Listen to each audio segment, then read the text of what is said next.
período bastante legal. Eu falei, eu admiro bastante a Suno, você obviamente vai contar todos os detalhes aí, mas por democratizar e levar aí a Bolsa de Valores aí pro brasileiro médio que não tem essa cultura, né? Então... Exato. Eu acho que já abre dizendo, o pessoal que tá vendo a Suno, a gente falou, muita gente te conhece, né, Thiagão? E acompanha a gente, já segue. Suno. Bom, a Suno é uma empresa focada em trazer as melhores soluções de investimento para os nossos clientes. Ponto, é isso. Obviamente que cada cliente tem demanda diferente, tem cliente que gosta de ler relatório, tem cliente que gosta de investir através de fundos, tem cliente que quer através da Wealth. O que a Suno quer é sempre ter a melhor solução de investimentos para nossos clientes. É uma empresa que teve um crescimento interessante ao longo dos últimos anos. A gente acredita que nós fomos uma das forças propulsoras desse crescimento do número de investidores, né? Quando a gente começou tinha por volta de 500 mil investidores na Bolsa, acho que agora bateu 5 milhões, né? Por volta disso... CPFs, investidores, pessoa física únicos. Isso. Eu não sei se é únicos, porque às vezes eles têm um double counting lá na B3, Tá, mas tinha double counting e continua tendo double counting. Mas enfim, o número cresceu 10 vezes o número de investidores em ações. Fundos imobiliários foi até mais do que isso, foi de 80 para 1,5 milhão no período da Suno. A gente, no caso específico de fundos imobiliários, temos a maior quantidade de materiais publicados, então a gente acredita que foi uma das forças propulsoras aí do mercado de capitais, que é nascente no Brasil, né? Se você for ver, mesmo com todo esse crescimento, ainda é por volta de 2% da população. Um país desenvolvido como os Estados Unidos é 50%, mas mesmo países de nível socioeconômico parecido com o Brasil, como Rússia, China, Colômbia, esse percentual gira em torno de 5%, às vezes até um pouquinho mais, 10% da população já investe em ações e fundos imobiliários. E uma coisa assim, só para te dar um dado, a Índia tem mais investidor em termos percentuais, né, não é nem em termos absolutos, do que o Brasil, só que tem uma renda per capita mais ou menos de 1/3 do Brasil. Então, estava longe da cultura do brasileiro, tinha pouca informação, os juros altos também foram um inibidor. Não animavam, né? As pessoas a botar no risco o dinheiro. Lógico, afinal o juros está alto, para que eu vou correr risco, né? Eu acredito que a queda da taxa de juros, que obviamente depende muito, para não dizer principalmente do governo, né? Tem um governo responsável, um governo fiscal e com políticas monetárias que não sejam muito agressivas em termos de impressão, são fundamentais para que a gente deixe de ser um país da agiotagem para um país do empreendedor, né? Perfeito. E assim, o empreendedor, em algum momento na vida, ele vai precisar de capital para dar o próximo passo, e o mercado de capitais ele é fundamental para dar liquidez para boa parte desses empreendedores, ou empresas que vão comprar as empresas desses empreendedores, ou vão dar a saída para o fundo de venture capital que entrou lá atrás e apostou nesses empreendedores. Então, eu acredito piamente que existe uma correlação muito grande entre um mercado de capitais desenvolvido e o índice de desenvolvimento de um país. Isso aí, para mim, é muito claro. Até podemos fazer um dia um estudo sobre isso. Não, já tem muitos. Vamos falar sobre isso depois. Mas, antes, a minha primeira pergunta o nome desse podcast aqui chama Na Arena. Na Arena. O nome chama é ótimo. Mas esse podcast chama-se Na Arena. Sabe por quê? Não. Era isso que eu queria que você respondesse, mas para eu poder explicar. Senão não ia ter graça. Mas não, eu e o Pô estava discutindo aqui, como é que vai chamar o podcast, né? Porque tem bastante podcast hoje em dia. E daí tem um poema que a gente gosta bastante, que a gente já leu aqui no primeiro episódio, né? O da Cris Arcangelo, que é do Theodore Roosevelt, que chama The Man in the Arena. Que resumidamente fala assim, o crédito não pertence para quem tá na arquibancada, tal, para quem tá assistindo. Uhum. O crédito pertence àqueles que estão na arena com a cara cheia de areia, suja de sangue e tal, né? Então o crédito pertence a quem tem skin in the game, né? Eu gostei do que uma nossa amiga que vai vir aqui no Na Arena escreveu hoje. Eu nem contei pra ela, mas ela já conhecia, ela falou assim, afinal, não é o crítico que importa, é quem se coloca na arena.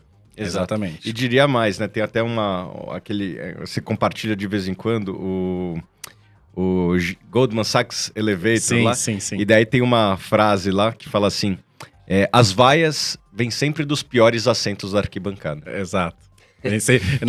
As vaias sempre vêm dos assentos mais baratos. Mais Eles baratos. são mais ácidos ainda. Eu vou fazer um contraponto aqui, porque eu sou Corinthians, né, cara? E quando eu ia no Pacaembu, era da Gaviões ali que a gente gritava pra empurrar o Corinthians. Eu falava que era a turma do amendoim, porque o cara que tava na numerada ficava só enchendo o saco. Pô, vamos empurrar o timão, meu. Tava lá.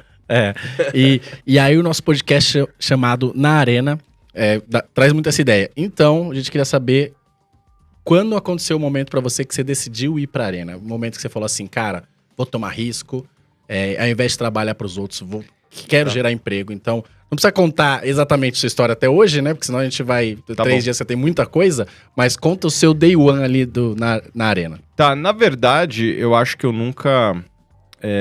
Pra falar que nunca, eu tive um estágio obrigatório, né? A gente estudou na GV e era obrigatório ter o estágio.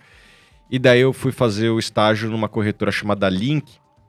Mas eu fiz assim, 6 meses e no dia que deu 6 meses eu já...